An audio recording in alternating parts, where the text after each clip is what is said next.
नमस्कार दिव्यांग बांधवांनो, दिव्यांग बांधवांसाठी नवीन जी आर आलेला आहे। हा जी आर आलेला आहे 27 मार्च 2026 रोजी। आणि हा जी आर काय आहे याच्याबद्दल बऱ्याच जणांनी युट्यूबवर व्हिडिओ बनवलेले आहेत, पण याच्यातील अर्धवट माहिती दाखवलेली आहे आणि याच्यामुळे बऱ्याच दिव्यांग बांधवांच्या मनात साशंकता निर्माण होते की हा जी आर नक्की आहे काय। या जी आरचा मी जी आर काढून 2 दिवस अभ्यास केला आणि नंतर हा व्हिडिओ बनवत आहे। तरी दिव्यांग बांधवांनी काळजीपूर्वक हा व्हिडिओ बघावा, कारण की आपण जर दिव्यांग आहात, कोणत्या प्रकारचे दिव्यांगत्व आता लागू होणार आहे याच्याबद्दल पूर्ण माहिती याच्यामध्ये दिलेली आहे। तरी सर्व दिव्यांग बांधवांनी हा जी आर नक्की वाचावा। जी आर समजत नसला तर हा व्हिडिओ नक्की बघावा, आपल्या दिव्यांग बांधवांपर्यंत नक्की शेअर करावा।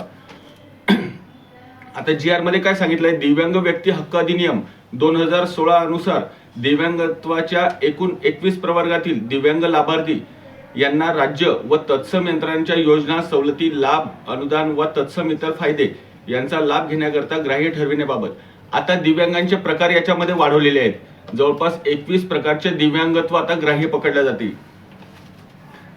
आता याच्यामध्ये काय दिलेलं आहे, याच्यामध्ये जुने नियम दिलेले आहेत। दिव्यांग व्यक्ती हक्क अधिनियम 2016, महाराष्ट्र राज्याचे दिव्यांग धोरण 2018, सामाजिक न्याय व विशेष सहाय्य विभाग शासन निर्णय क्रमांक 2021 प्रकरण क्रमांक 54 दि क 2 दिनांक 13 सप्टेंबर 2022, महाराष्ट्र राज्य दिव्यांग व्यक्ती हक्क अधिनियम 2024 याबद्दल पूर्ण माहिती दिलेली आहे। आता याच्यामध्ये प्रस्तावना दिलेली आहे शासनाने।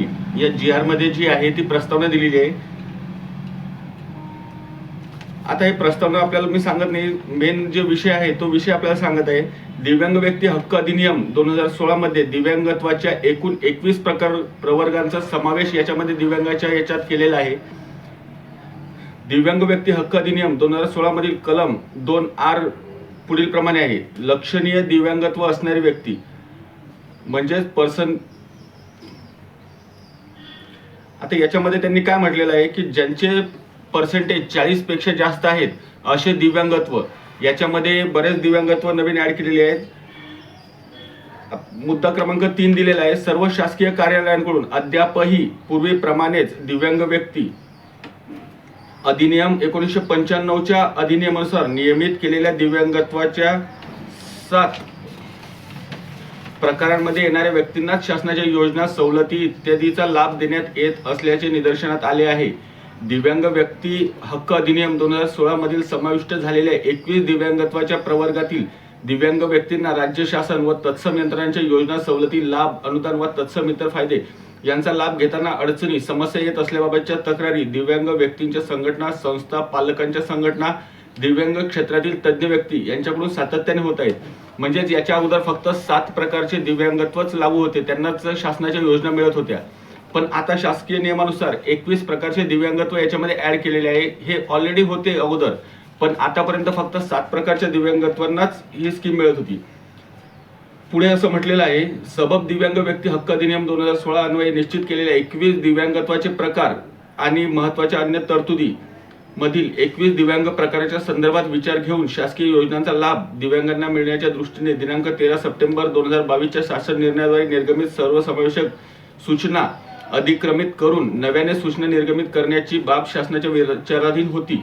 म्हणजेच की आता जे नवीन जी आर आलेला आहे त्याच्यानुसार प्रस्तुत शासन निर्णयानुसार दिव्यांग व्यक्ती हक्क अधिनियम 2016 मधील विविध कलमांतील तरतुदीनुसार शासनाच्या संबंधित प्रशासकीय विभागाच्या अखत्यारीतील दिव्यांगांच्या कल्याणार्थ अंमलात असलेल्या योजना, उपक्रम व तत्सम यंत्रणांच्या योजना, सवलती, लाभ, अनुदान व तत्सम इतर फायदे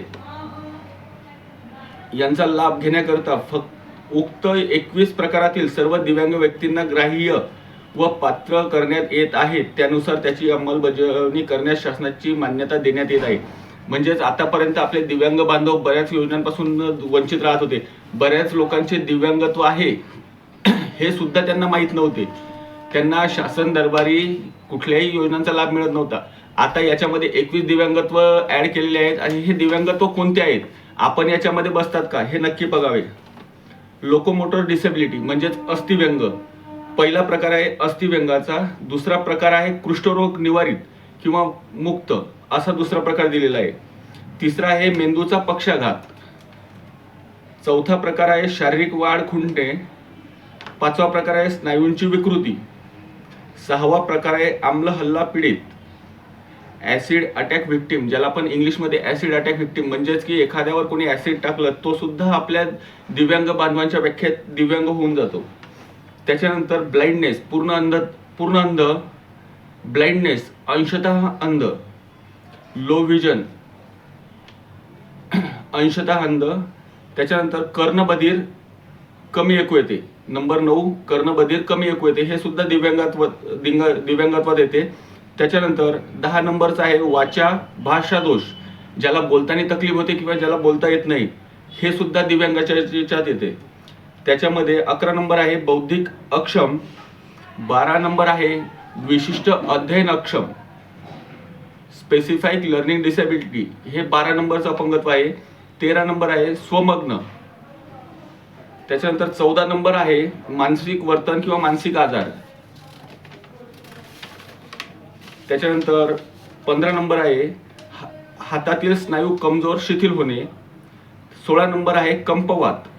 17 नंबर आहे अधिक रक्तस्राव. 18 नंबर आहे रक्तांची कमतरता.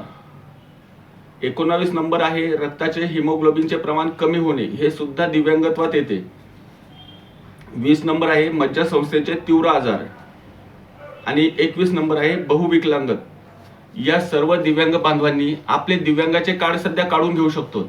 आणि हो, याच्यामध्ये शासनाने एक नवीन नियम दिलेला आहे, ज्यांचे परमनंट दिव्यांगत्व आहे अशाच व्यक्तींना याच्या पुढे लाभ चालू राहणार आहे.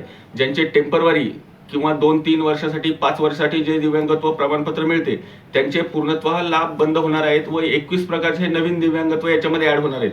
यांना जे सर्व लाभ आहेत ते सर्व लाभ या 21 प्रकारच्या दिव्यांगत्व लोकांना मिळणार आहेत. तर आपण अपंग आहात का, आपण दिव्यांगत्व आहात का, आपलं UDID कार्ड बनवलेलं आहे का, नसेल बनवले तर लवकरात लवकर सर्वांनी बनवून घ्यावे, हीच सर्वांना विनंती. धन्यवाद दिव्यांग बांधवांनो.